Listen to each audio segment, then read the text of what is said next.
Jadi sangat mengejutkan sekali ya, di mana Pak Prabowo saat ini memangkas anggaran dan bahkan ada pemberitaan yang sudah terkena PHK.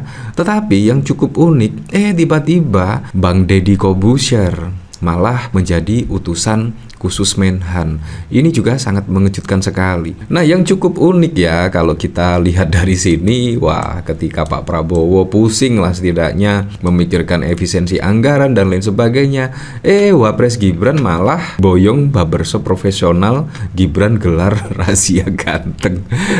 Sangat berbeda sekali dengan Pak Prabowo Subianto ya. Tetapi yang jelas secara pribadi, Pak Jokowi, Gibran, Pak Prabowo semua itu baik sekali. Yang kita kritik itu hanya kebijakan-kebijakannya, tapi dipelintir-pelintir seorang kita membenci Pak Jokowi, Gibran dan lain sebagainya. Menurut saya tidak. Sebagai pribadi sih kita menghormati. Yang kita kritik hanya kebijakan.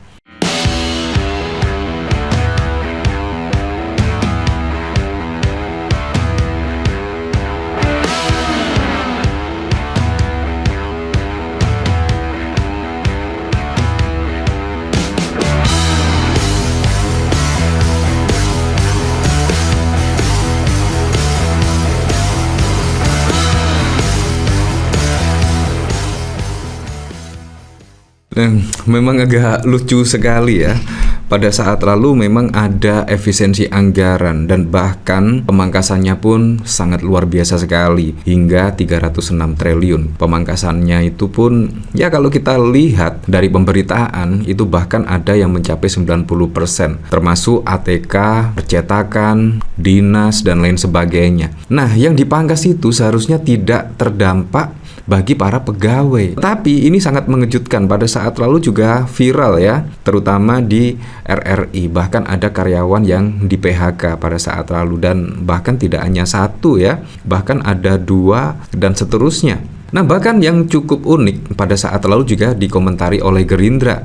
Kurang lebih seharusnya efisiensi anggaran itu tidak terdampak PHK. Kurang lebih seperti itu. Nah, ketika dikonfirmasi oleh Gerindra dan lain sebagainya, tiba-tiba ada pemberitaan di Rut RRI umumkan batal PHK karyawan imbas efisiensi. Yang diefisiensi itu anggaran untuk keperluan seperti membeli alat tulis, seperti kunjungan kerja di luar negeri, seperti efisiensi terhadap kebutuhan-kebutuhan pendukung lainnya, bukan malah ada PHK. Menurut saya sudah jelas kalau kita lihat dari arahan Pak Prabowo Subianto. Nah, saya juga jadi ingat ya, Bahlil Lahadalia tiba-tiba memberikan kebijakan terkait gas LPG yang menyangkut jutaan masyarakat Indonesia.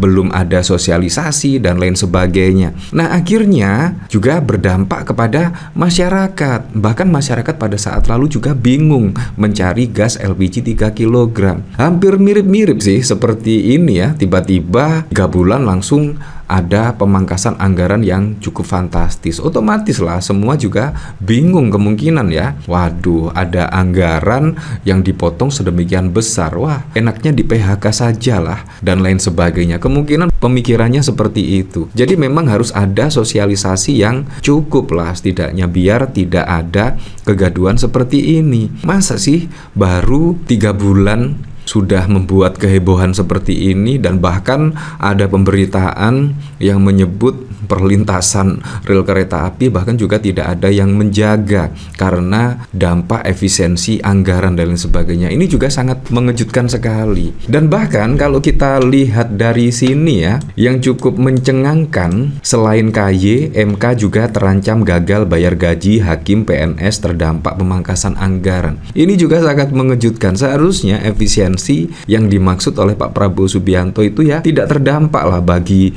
bayar gaji hakim, PNS. Menurut saya seharusnya tidak terdampak, karena yang dipangkas itu bukan hal-hal yang semacam ini. Ya, tapi memang sangat lucu sekali. Seharusnya didahulukan sosialisasi ya sebelum kebijakan, apalagi juga menyangkut pegawai yang jumlahnya bukan ratusan ribu, kemungkinan jutaan ya.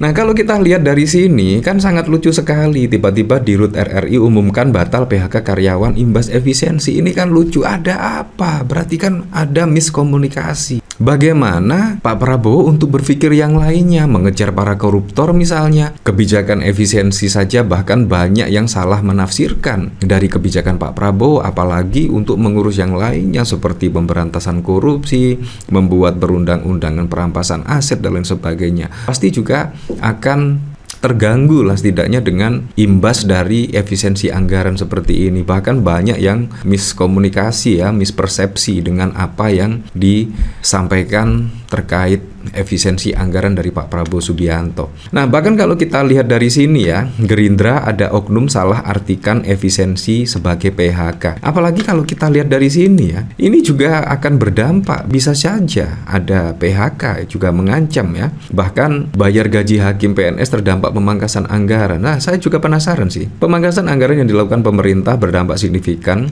terhadap berbagai lembaga negara termasuk Mahkamah Konstitusi dan Komisi Yudisial akibat efisiensi anggaran ini. Kedua lembaga tersebut menghadapi kesulitan dalam membayar gaji dan tunjangan pegawai hingga akhir 2025.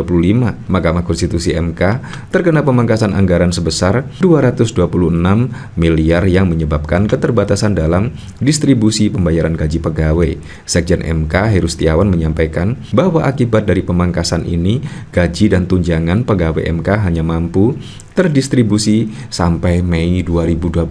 Wow, Mei ya, Maret, April, Mei. Wah, 3 bulan lagi. Kami alokasikan gaji dan tunjangan 45 miliar, kami alokasikan sampai bulan Mei 2025. Komitmen dalam rangka PHPU Pilkada tidak dapat dibayarkan karena tidak ada anggaran tersisa termasuk kebutuhan penanganan PUU, SKLN dan perkara lainnya hingga akhir tahun, ujar Heru dalam rapat kerja dengan Komisi 3 DPR. Jadi sangat mengejutkan sekali ya, di mana Pak Prabowo saat ini memangkas anggaran dan bahkan ada pemberitaan yang sudah terkena PHK. Tetapi yang cukup unik, tiba-tiba Bang Deddy Corbuzier malah menjadi utusan khusus Menhan. Ini juga sangat mengejutkan sekali. Menurut saya yang dimaksud Pak Prabowo dengan efisiensi anggaran itu hanya omon-omon ya. Bisa jadi omon-omon karena malah menambah setidaknya utusan khusus. Ya, walaupun itu sudah sesuai prosedur dan lain sebagainya, menurut saya juga sangat lucu sekali.